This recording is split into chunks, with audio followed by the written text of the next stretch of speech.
¿Qué tal, Lucy? ¿Cómo están ustedes? Para el trabajo y para la audiencia. Muchas gracias.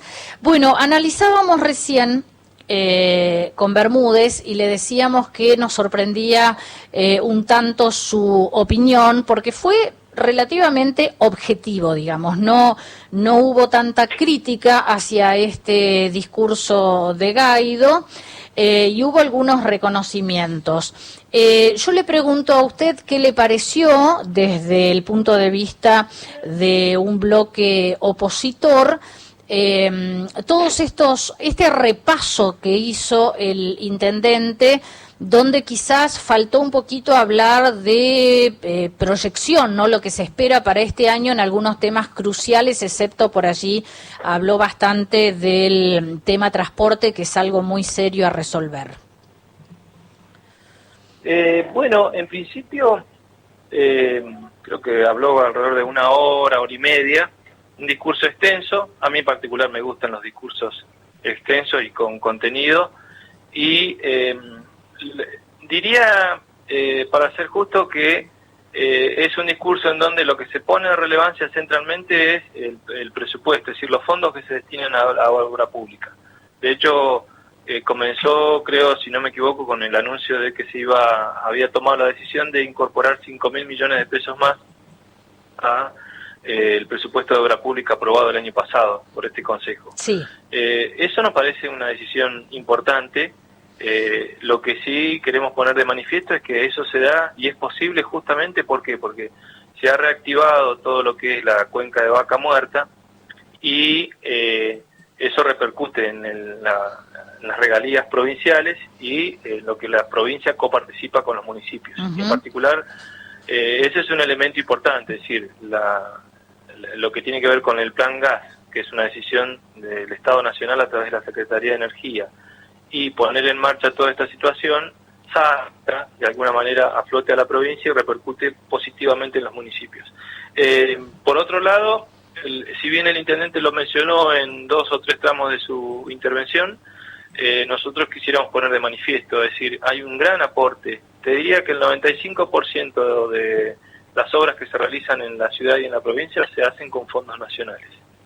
Y para muestra hay muchísimas. En algunas ni siquiera la provincia pone un solo peso y el municipio, como ocurre con las obras de saneamiento ambiental, la mentada colectora cloacal del oeste, por ejemplo, las obras pluvio-aluvionales como el Arroyo Durán, Villa María, Pastor Pris, es decir... El tema del tren. Bueno, lo del tren, muy acertado el reconocimiento que ha hecho, que es una obra que se ha hecho con la nación, pero en realidad es con fondos nacionales y decisión nacional. Y el municipio y la provincia han acompañado promocionándola, digamos, ¿no? Pero, digo, el dato importante es que hay un acento mayúsculo en lo que es la creación y continuidad de obra pública, por un lado, y por otro lado, que esos fondos son mayormente nacionales. Uh-huh. Casi, que te diría, con exclusividad en lo que hace a obras de saneamiento y a obras de desarrollo urbano, como tiene que ver, cuando se habla de la ampliación del ejido hacia el Marimenuco, o la creación de 8.000 de un parque industrial nuevo, el parque solar, 8.000 lotes con servicio hacia la meseta, eso se está proyectando a hacer con exclusividad con fondos nacionales. Con lo cual es una buena noticia porque es parte de las prioridades que ha establecido el Gobierno Nacional. Claro.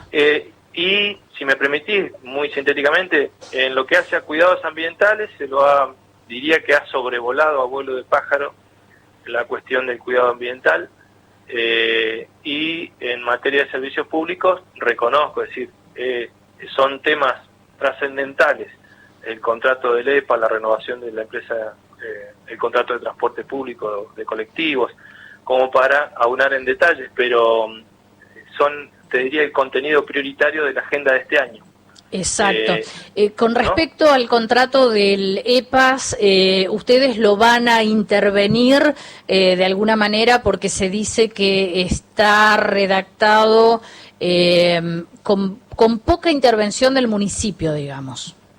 Diría que tiene que haber mayor intervención por parte del municipio como órgano contralor y como poder concedente, Es lo mismo que hace el municipio con la cooperativa CALF, con el servicio eléctrico, por ejemplo, la relación, ¿no? Pero hay dos cuestiones a tener en cuenta. Una de ellas es que está la idea, y hay otros proyectos respecto de construir un ente regulador de servicios públicos. Uh-huh. Eso por un lado es importante, en términos generales.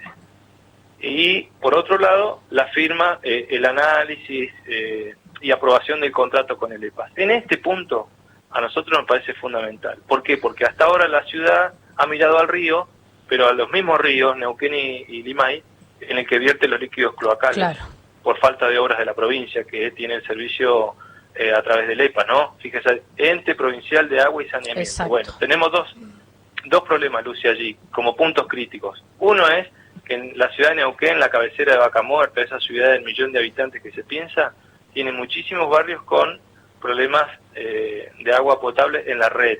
Y esto se ha evidenciado desde noviembre, diciembre, desde antes hasta ahora, en este año con tanta sequía y crisis hídrica en la región y en el continente, y en el mundo, diría yo. Y también con barrios sin redes de agua potable. Te puedo nombrar Colonia Nueva Esperanza, Bardas Colorada, Valentina Norte Rural, varios barrios sin red de agua potable. Entonces, ese es un punto crítico que debe estar incluido en el contrato, en el plan de inversión y plan de obra de lo que aprobemos para el contrato con el EPAS. Y lo otro tiene que ver con el saneamiento.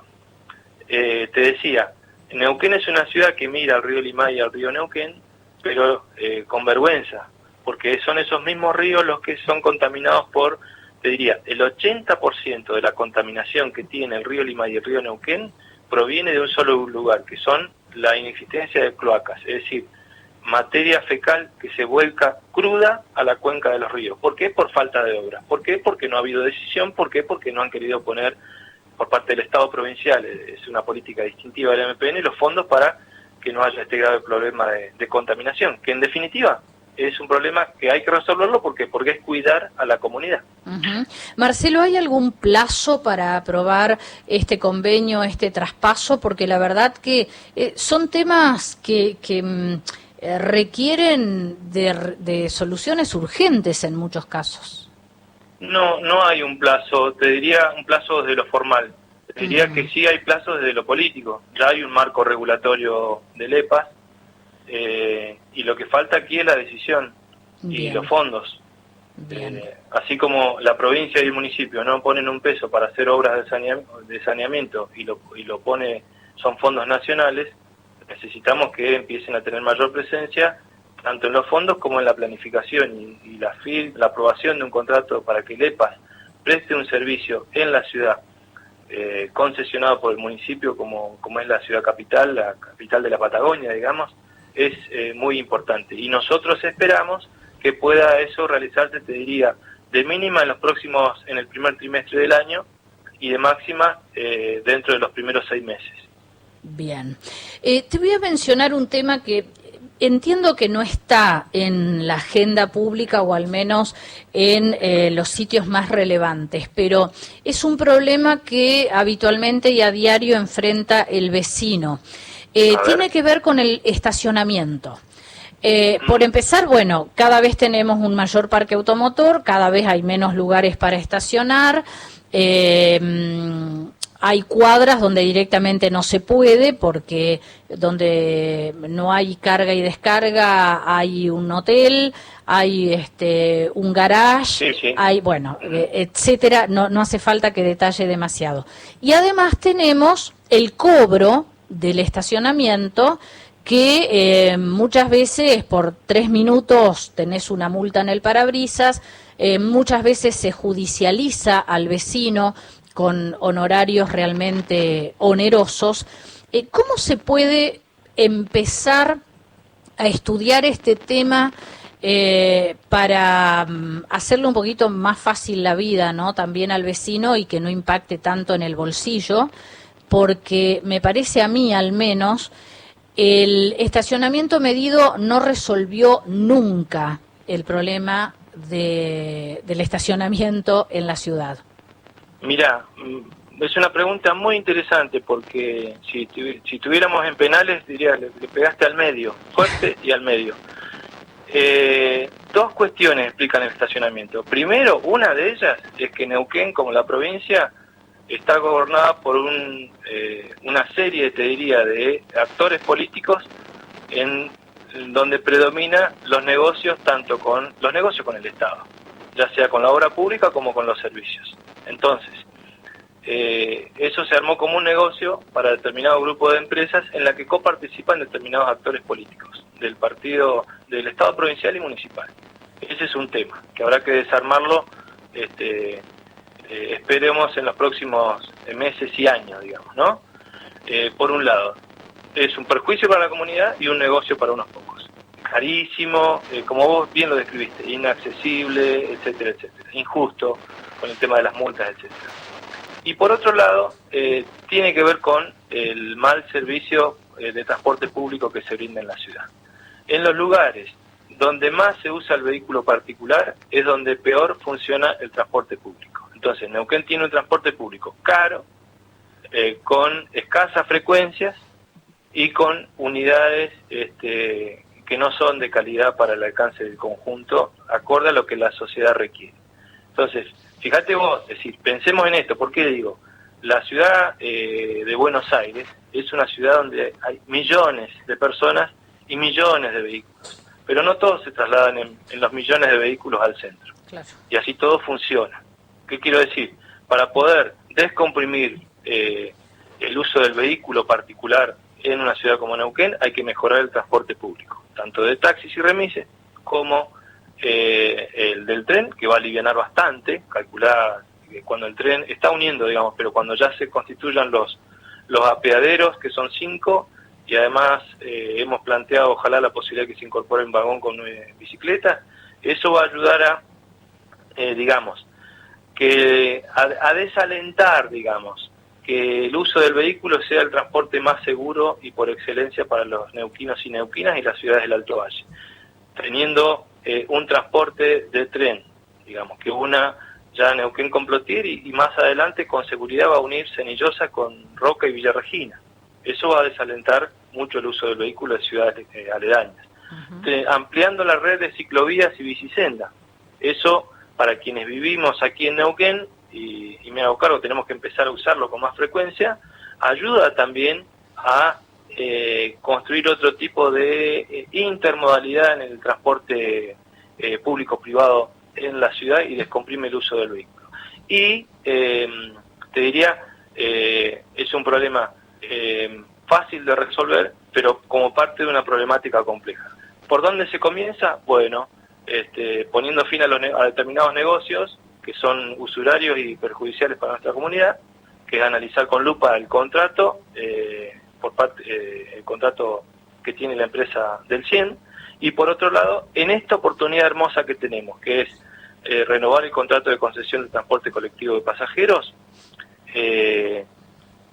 poner la lupa en esto, la calidad, la tarifa y renovar contrato para 3 o 4 empresas de colectivos, pero que se piensen articuladas, reitero, con el tren, con el uso de la bicicleta, con otros instrumentos que ahora se están usando en el medio de la pandemia, ¿no? Con los vehículos estos, los monopatín, los que se trasladan, los vehículos eléctricos, etcétera, y bueno, vendremos más adelante con lo que es taxis y remises. Bien, y aunque parezca una locura lo que voy a decir, escucho mucho hablar de la ciudad del 1.000.000 de habitantes de aquí en adelante, hay que empezar a pensar en un subterráneo.